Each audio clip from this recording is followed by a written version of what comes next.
पुणे आणि पिंपरी चिंचवड महानगरपालिका निवडणुकांच्या पार्श्वभूमीवर मुख्यमंत्री देवेंद्र फडणवीस यांनी आज महत्त्वाचे वक्तव्य केले आहे। पुणे महानगरपालिका आणि पिंपरी चिंचवड महानगरपालिकेत भाजप आणि राष्ट्रवादी काँग्रेस अजित पवार गट यांच्यात कोणतीही युती होणार नसल्याचं त्यांनी स्पष्ट केलंय।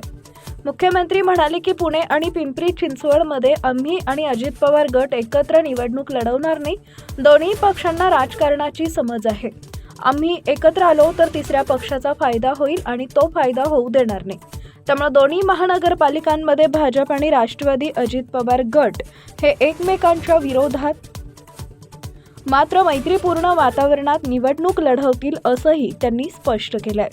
पिंपरी चिंचवडहून गणेश नारंग यांचा रिपोर्ट। होईल आमचा प्रयत्न ठाण्यात, कल्याण, डोंबिवली सगळीकडे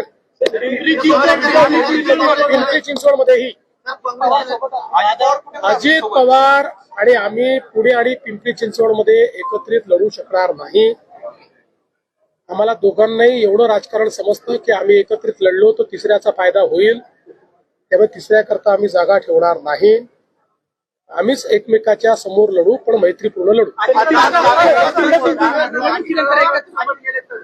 अजित पवार राष्ट्रवादी शरद पवार साहेबांसोबत जर गेले अरे बाबा, तुम्ही अजितदादांना विचारा, हा प्रश्न मला का विचारता? विषय काय आहे?